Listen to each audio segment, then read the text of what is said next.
would hollow the characters out, basically. Daniel Jackowitz. I actually never really liked Watchmen. It's very high quality, but it's not a story I like reading. Now, I realize this isn't a question, it's a statement, but I can't resist reacting to it. I agree with you 100%, 110%, if that's possible. Watchmen is a tremendous technical achievement. It's masterful piece of storytelling, both in the writing and the art, but I don't like it. I never reread it. I mean, I have it in my collection. I think everybody has it in their collection. If you have a comic collection, you've got Watchmen. I like to look at it, but I don't like to read it. It's an unpleasant, nihilistic story that just doesn't go along with my worldview. I also think it takes superheroes into a very weird place. Kind of drove the whole superhero genre into the ditch, which Alan Moore says was not his intention.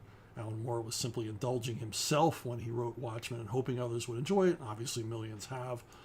But end result is superheroes are now some sort of weird fetishistic, part of the subculture. As popular as they are in movies and TV, it gets weird. It gets weird when you take something like Watchmen into the other media. And if I didn't like the comic, if I didn't enjoy the comic, I like the comic for what it is. I didn't enjoy the comic. The movie I liked even less. I only made it 20 minutes in. Once you see that phony baloney looking Richard Nixon, I realized, okay, this movie's just going to tie together every left-wing conspiracy trope imaginable. It's going to be like a Brian Stelter fever dream for the next 2.5 hours. So I'm out. I can't handle it. And the other thing that disturbed me was, seeing these characters in real life. If you saw these characters walking down the street, you'd assume there was a comic book convention in town, or they were heading to some sort of meeting of sadomasochists somewhere in a dungeon. This is where you move. This is what Watchmen did. It moved superheroes from, childish wish fulfillment fantasy to sort of fetishist entertainment. And it's like, who wants to see this? And apparently with the movie, no one. I don't know how well the TV series is doing or not doing. It's streaming, so who knows? Only HBO Max knows the numbers on this show. If they don't renew it, we'll know it failed. And at this point, maybe it's already over. I was at a panel at a comic convention once and gave these opinions out. And a guy in the audience said, well, people didn't understand the Watchmen movie. That's why it didn't do well, because the movie did not do well. And I said, no, they understood it. They decided they didn't like it. You can't make people, you can't say that everybody who doesn't like something doesn't understand it. If you don't like James Bond movies, it's like, okay, I can understand why somebody wouldn't. I can understand why some people don't like Westerns. I love Westerns. I can understand why some people don't. You got to leave a little room here. Everybody who disagrees with you isn't a moron. But who does like this kind of stuff? Who does generally like Alan Moore's writing? This is nothing against Alan Moore. He's an amazing writer, amazing talent. What a mind. I always joke that Alan Moore's biggest fans are first-year philosophy majors after they've had their first shot.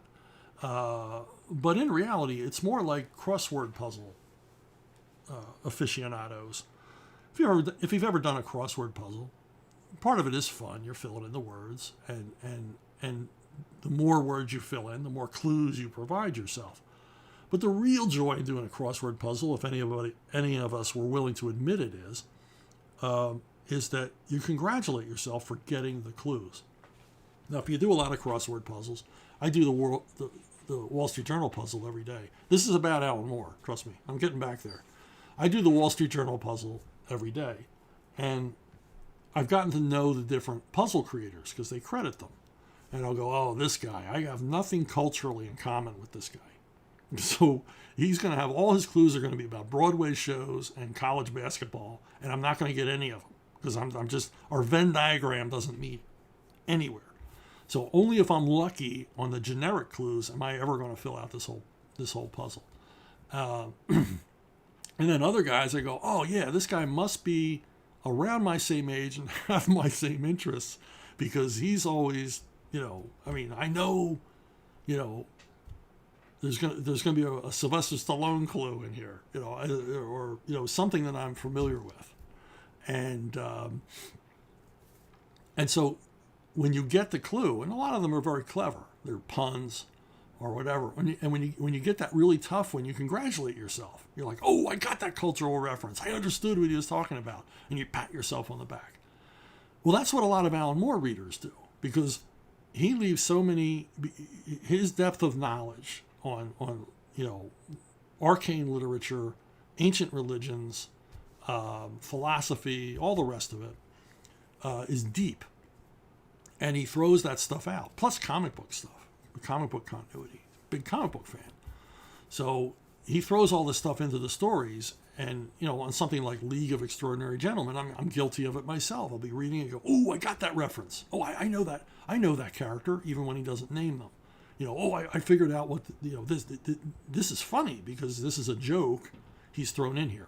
He's sort of hidden in here, and you congratulate yourself, and you feel smarter than you actually are, because I'm not classically educated.